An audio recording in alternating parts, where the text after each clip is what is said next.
اللہ تعالیٰ کی حکمت کا مطلب یہ ہے کہ بعض اوقات وہ ایسے کام کرتے ہیں جو بظاہر ٹھیک نہیں لگتے، ان میں شر محسوس ہوتا ہے۔ حضرت موسیٰ اور خضر کے واقعے میں حضرت موسیٰ کو یہی سکھایا گیا تھا کہ بعض اوقات جو ہمیں ٹھیک نہیں لگتا اس کی وجہ یہ ہوتی ہے کہ ہمارے سامنے حقائق کی مکمل تصویر نہیں ہوتی۔ حضرت خضر نے بچے کو قتل کر کے اس کے والدین کو آنے والی ایک بڑی مصیبت سے بچایا، اور پھر اس بری اولاد کے بدلے میں بہتر اولاد ان کو دے دی گئی۔ اس کے علاوہ بھی اس سفر میں انہوں نے 2 کام اور کیے تھے۔ انہوں نے کچھ مسکینوں کی کشتی میں سوراخ کر دیا تھا۔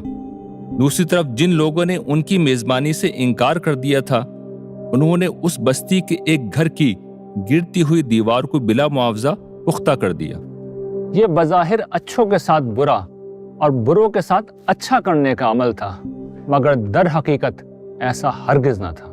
مسکینوں کی کشتی کو اس لیے نقصان پہنچایا گیا کہ آگے ایک بادشاہ لوگوں کی کشتیاں اپنی کسی جنگی مہم کے لیے چھین رہا تھا، مگر اس کشتی میں سوراخ کے عیب نے کشتی کو بچا لیا۔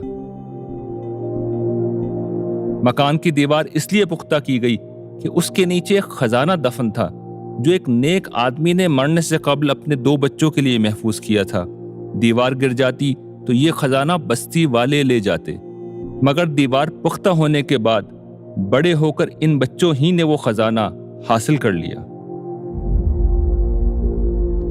خدا کی یہی وہ حکمت ہے جو اس دنیا میں نظر آنے والے اکثر شر کے پیچھے کار فرما ہوتی ہے۔ کبھی کبھی یہ حکمت اس دنیا میں ظاہر ہو جاتی ہے، مگر اکثر معاملات میں یہ حکمت آخرت کے دن ہی ظاہر ہوگی۔ اس حکمت کا دوسرا پہلو انسانوں کا امتحان ہے۔ اگر ظلم و فساد اور برائی کی اجازت ختم ہو جائے تو اچھے لوگوں کا انتخاب کیسے ہو سکتا ہے؟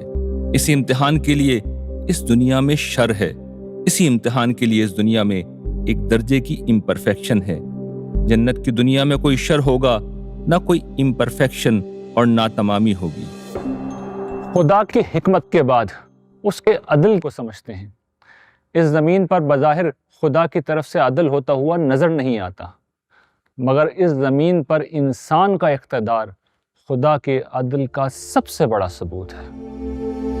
ہم دیکھ چکے ہیں کہ عرض امانت کے موقع پر انسان نے ساری مخلوقات کے پیچھے ہٹنے کے بعد آگے بڑھ کر خدائی اختیار و اقتدار کی امانت قبول کی تھی۔ اس لیے عدل کا تقاضا تھا کہ انسان کو میرٹ پر زمین کا اقتدار دے دیا جائے۔ اسی میرٹ کا تقاضا تھا کہ انسان کو اس دنیا میں بھیج کر اس کا امتحان لیا جائے، یہاں ظلم و فساد کی اجازت ہو، اور پھر ان اہل جنت کا انتخاب کیا جائے جنہوں نے بدترین حالات میں بہترین رویے کا مظاہرہ کیا۔ اللہ تعالیٰ اگر اپنے علم کی بنیاد پر ایسے لوگوں کو جنت میں بھیج دیتے تو باقی ساری مخلوقات اور دیگر انسان خدا کے عدل پر یہ سوال اٹھا سکتے تھے کہ ان لوگوں کو جنت جیسی عظیم بادشاہی کیوں دی گئی۔ خدا نے انسانوں کی دنیا میں عدل نہیں رکھا، مگر عدل کی شدید خواہش رکھ دی ہے۔ دوسری طرف عدل کو اپنا بنیادی مطالبہ قرار دیا، اور تیسری طرف اس دن کا وعدہ کر رکھا ہے جب عدل کامل ہوگا۔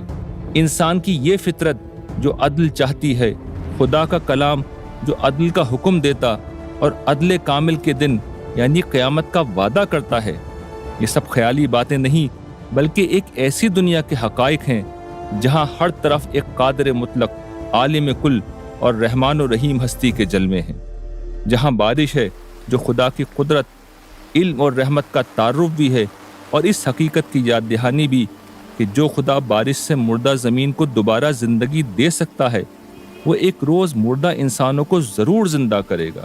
جہاں عدل کامل ہوگا، جہاں زمین کا اقتدار پا کر ظلم کے بجائے عدل و احسان کرنے والوں کو ہمیشہ کے لیے جنت کی بادشاہی انعام میں دے دی جائے گی۔